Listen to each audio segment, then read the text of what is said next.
All right, everybody, so this is the third part of my video. There's 4 parts to this Mask Monday marathon, so enjoy.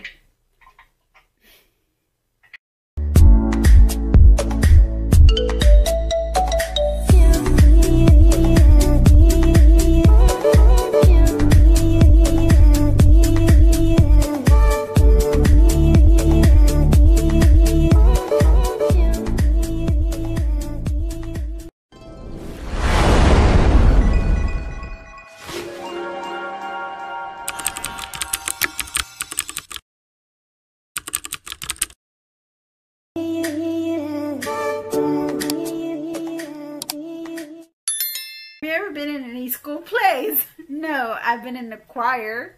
We did a performance in school where we had to sing in front of the whole auditorium, you know, with in the cafeteria.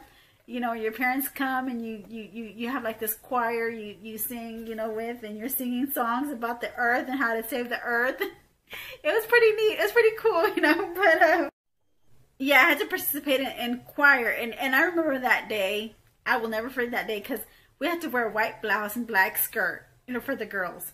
And we had to go to Walmart. I lived in Cleveland, Texas at the time, and they only had but one Walmart. That's all they had. They didn't have any other stores, department stores. The only store you can go to buy stuff was Walmart. So I had to find a white shirt and a skirt for me to be in this choir. For me to perform in this choir at school. So it's kind of hard. I just remember these ones rambling, scavenging to go look for a skirt. It was just, I don't know how I was able to get a skirt. I had to pull a skirt right out of something, okay? just to be in that play, in that choir, you know, not play, but in the choir. And I don't know how to sing a lick now that growing up. I don't know how to sing, okay? Maybe I need maybe it's just my vocal. Maybe I need a vocal coach or something, a singing coach. Question number 3, my first heartbreak. My first heartbreak was, growing up, I really never had boyfriends. I only had maybe 3 boyfriends, and none of them broke my heart. I think I broke their heart. And my 3rd boyfriend became my husband. I think he's the one that broke my heart. So yeah, I would have to say my ex-husband. He broke my heart. Number 34, biggest regret. Oh, biggest regret. I have a lot of those. Like, am I the only one who has a lot of regrets in their life? Like, I have a lot of regrets. Like, I regret not having more fun growing up, like going to parties or enjoying life growing up, or enjoying I guess I was too scared to experience anything growing up. So I think I regret, you know, not experiencing a lot growing up, not experiencing a lot of things that I could have, you know, when I was, you know, at a young age. I think I regret that. And then as an adult, I think there are some things that I do regret. That, well, I wasn't, not as an adult, but as an adolescent, because I got married at a very early age. I got married when I was 19. So even at that age, I think I regret getting married that early. But my ex-husband wanted to marry me, so we got married when we were together. We got together when I was 19. We were together since I was 19 years old, and we didn't get married until I was 23. So, and at that age, at the age of 23, I was already, you know, I was having more of I was thinking more grown up, more like, okay, he hasn't married me. We've been together since I was 19. We were living together since I was 19. And he had not made the move of making me his wife. So I had told him, you know, I wanted to go ahead and move on. And I wanted to go ahead and you know, we can still be boyfriend and girlfriend. But, you know, I needed to be married, and he wasn't providing that for me. So as an adolescent was more like at 19, I think I should have waited and moving in with my husband, my ex-husband. At the time was my boyfriend, but then he became my husband because I moved in with him. So I think that as an adolescent, that's something I regret doing. And then as an adult, I I don't think I have any regrets as an adult, but as an adolescent, I did. I think when I turned 23 is whenever he married me, but not after I had said, you know, that I wanted to go ahead and, you know, just go back to my parents' house, you know, and stay with them until I'm able to get back on my, you know, just until I'm able to, you know, go to school, go to college, you know, get me a career, and then, you know, because he really hadn't made the move of making me his wife. And then that same month when I told him that, he married me that same month. So it was good, but then again, you know, I do regret, you know, as an adolescent, you know, moving in with my boyfriend too soon at an early age. But it's not like it's not like, in a way, it's not like I had a choice, because I didn't have anywhere else to go. So I was kind of pushed in that direction to move in with my boyfriend. So I moved in with my boyfriend at an early age. So that was one of my regrets, because if I had somebody there to kind of tell me, hey, you know, or if I was smart enough to just call a family member and say, hey, look, this is what's going on in my household, and I'm told to move out, and I'm just and I have this boyfriend, and I just jumped the gun like quickly, and I was like, okay, you know, you don't want me here, I'm gone, I'm out of here. Grabbed all my things and left, like most adolescents do, you know, when they get fed up and they get, you know, they get angry, you know, they just want to grab their things and go. So that's what happened with me, and I was really hot-headed at the moment, and I really wasn't really thinking things through. Then I just moved in with my boyfriend slash husband and slash ex-husband. So it didn't work out at the end, you know, like I planned it to. Favorite ice cream flavor? I like the Bluebell Bunny cheesecake flavored ice cream. Number 36, best advice I've ever received. I guess the best advice I've ever received was from my sister. She had said that we ought to buy a piece of land, and, you know, buy an acre's worth of land between the both of us, you know, and then we're able to build our homes on, you know, once it's paid off. And I think that was the best advice she's ever given me. But what happened at the end, it wasn't really the best choice the best choice I made to do with the land. So but that was the best advice that my sister had given me before. It was just for us to buy an acre of land, you know, to put our homes on, because me and her were going to share the property, and we're going to put our homes on, and we didn't have to worry about paying rent or anything, because we had already had our land paid off, which was which was a great investment. But that it didn't happen that way. It didn't turn out that way, and sad, but yeah, it didn't happen that way. The next question is, do you believe in ghosts? No, I don't believe in ghosts. There's no such thing as a ghost. I've never seen a ghost before. I've never seen anything move across the room. Never seen anything. Never heard voices. Never ever experienced ghosts, you know. So I don't think there's ghosts that exist out there. I'm not saying that there aren't demons, you know. I mean, because, you know, we do have a dark side and a good side, you know. But I know that there are, like, I know that there are, maybe, I've heard people of being possessed. I've heard people saying they were cursed, or maybe, you know, or being in the spiritistical realm of things. I've heard people tell me stories or experiences that they had, but I've never came across a ghost. So I don't believe in ghosts. But like I said, not to say that I don't believe, like, in the other stuff, you know, like the bad, dark stuff, you know. You know, there is that type. I never experienced that before, but I've heard people tell me their experiences, and I do believe that could be, but I don't believe in ghosts. or that the dead can cross over and talk to you, or never believed in that either. So no, never believed in ghosts. The next question would be best and worst phases of my life.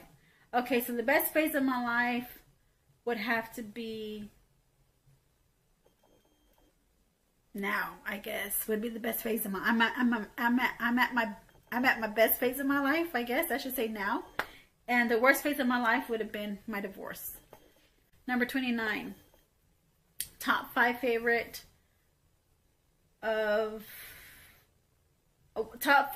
books of all time. Okay, that is not relevant to me because I don't read books. No, I don't read books.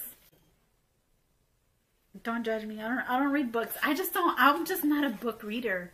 I mean, I could be if I dedicate but I'm telling you, growing up, all I did was just work and work and work and pay bills and, you know, support myself. So I really didn't have time to, you know, like, I know probably at nights I could probably have picked up a book and read it, but no, I never did that. I guess I was just too tired and too lazy, I guess, to do. So don't have any top 5 favorite books for me to say that I've read.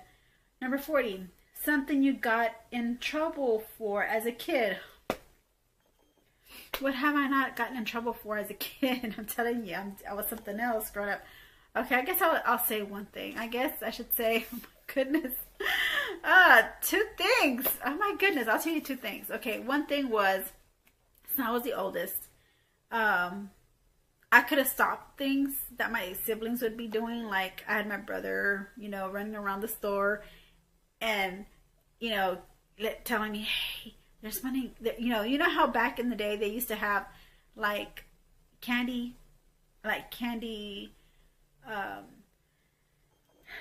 I'm not sure if you remember growing up back in the day, they used to have like candy bins. They like candy. They had like candy bins, and then there was like this.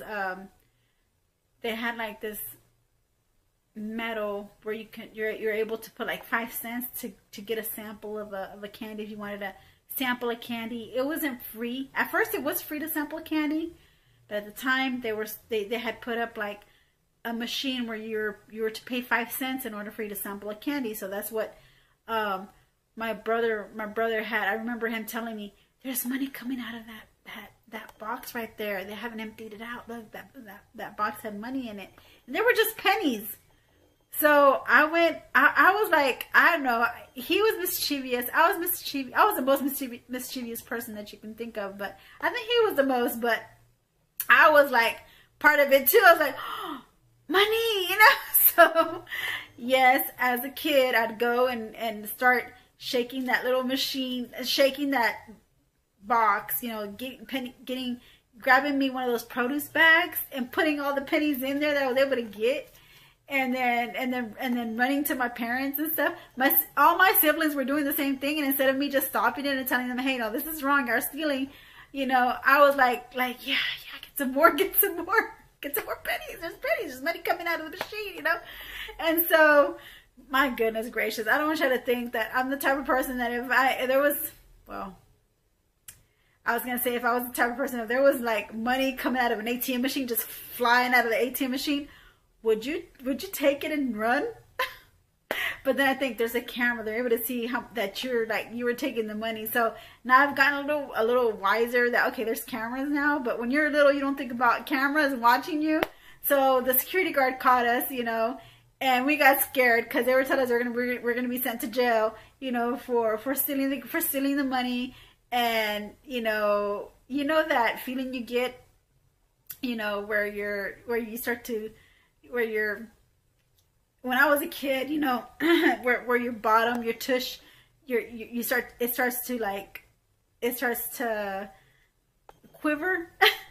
I was getting that feeling when I was a child, you know, where your tush, you know, was quivering from, you know, from how scared I got because we got caught, and they were gonna say we're gonna be sent to jail, and they were gonna call the police on us. But they were just scaring us. They were just trying to teach us a lesson. But they never called the police on us. We were just kids, so there was really pretty much nothing they could have done for kids. I mean, they can't send kids to jail, but they were just scaring us because I was like 9. or 10. I don't know. I did a lot of stuff when I was 9, 10 years old. So we were kids, so they couldn't send us to jail. So they were just scaring us, you know, until my parents paid for the food. And then once they paid for their groceries, you know, they had held us in their little box. There was like a box that they were in, like a security box that they were in. They held us there until our parents finished shopping. And so once they finished shopping, once they paid for their groceries, then they let us go with our parents. But at first they were telling us that we're gonna go to jail. We're waiting on the police so they can take you out of jail. You're not supposed to be doing that. I was stealing. I'm like, you know, I don't know if I had said something like, you know, me having a mouth growing up. I was like, I think at the time, I don't think I said anything because, like I said, you know, I was my tush was quivering, and I was scared that I was going to go to jail. And I was like, I wanted to say, well, it was just, money was just coming out of there. So I don't know. I thought it was fine to get the money coming out of there. You know, I don't know. I don't think I said anything, but you know, I could have, if I were to have said something, I think that's something that I would have said, you know, but, so, and the second thing was that, I had sticky fingers not growing up, but I did have a sticky finger when I was little. Like, I did have sticky fingers when I was little. There was this beautiful necklace that I seen that was like and it was like one of those cosmetic jewelry necklaces, you know. And as a child, you know, I mean, you know, with 4 siblings, and then your dad is the only one that's working, and your mom is a housewife, and you know, they didn't have any means or anything to buy you nice things. And so I seen this really nice pretty necklace and I wanted it, and I was like, but I knew that my dad wasn't gonna buy it for me, you know, because they didn't have money to be buying extra things for us as kids. So I grabbed the necklace in my hand, and I was like looking at it, and I held it on my hand for a little bit. I was walking down the aisles, and I was just thinking about it, looking at it, and I was like looking at it, and then I started getting this temptation, like something was telling me, just take it, put it in your pocket, just take it, just take it. So I did. I literally, there was like something inside me telling me, put it in your pocket, nobody's watching you, take it. And I was like, that's true, nobody's watching me. But my dad told me better. There is somebody watching you. There's somebody higher up than you that's watching everything you do. And that's whenever during my first lesson about stealing. That's my first lesson. My dad taught me about stealing and who I was hurting if I stole. You know, I wasn't just hurting,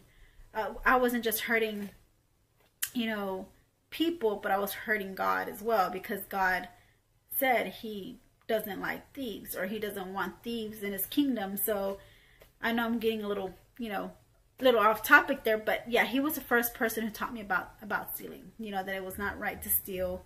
You know, not only because it was against the law, but because also spiritually, you know, if you go to church, you know, you're not supposed to steal. And so I felt bad. I felt guilty. And He didn't make me return the necklace, but He took it away from me. He didn't let me have it. So I think He threw it away. But those are the 2 things I've done as a kid, you know, that I've done that was like really bad. Because I know as a kid, I know Erica mentioned that she talked a lot in school. I did too when I was growing up. When I was I would always get in trouble for talking. Like, I would get sent to the principal's office and like, what did I do? Like, I didn't say, like, you're talking. And I'm like, I was like, I thought the teacher just had it out for me, you know, but, you know, yeah, you know, as a kid, you know, I did talk a lot, and, you know, I did get in trouble for talking in school, you know, but Erica, can you blame us? You know, I mean, we just wanted to talk, right, Erica? But yeah, but I had other worse things, you know, growing up that I've done as a kid that I shouldn't have done. But anyways, let's move forward. Let's not talk about my little kid background, how it was when I was a child. I'm telling you, oh my goodness gracious. All right, so next question here says, something I struggle with. I struggle with a lot of things, okay? Let's just be real. I struggle with how I speak. I struggle with how I dress. I struggle with my eyeshadow. Sometimes I struggle with my makeup channel. I struggle trying to get subscribers. You see, I struggle in speaking. I was trying to say I struggle in getting subscribers. I'm trying to promote myself out there, you know, so that I can get subscribers and subscribe to my channel. But maybe sometimes my content is probably not that good. I don't know. I struggle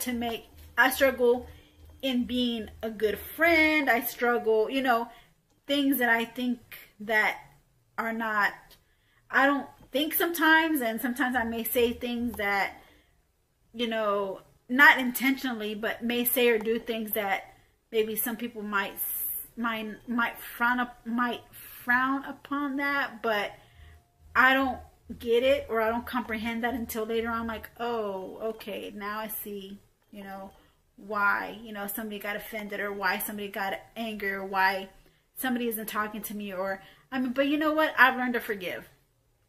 That I don't have struggling with. I know Erica mentioned she does have struggling with forgiving people, but I've never struggled in forgiving anybody, because that's the first thing that I was taught in, you know, growing up at church.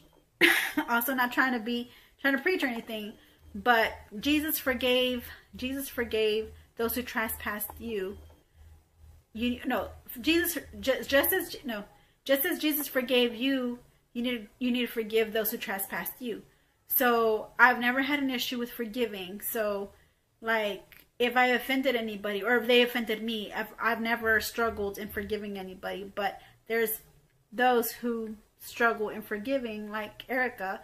You know, she mentioned she struggles in forgiving people, but she's working on it. And there's those who don't work on it, who don't want to work on it. They just don't want to forgive. And that's where I say, okay, well, my conscience is clean because I know I've forgiven that person, and I've moved on, and my conscience is clean. So, you know, amen, and that's it. All right, so that is the ending of part 3. So stay tuned for part 4.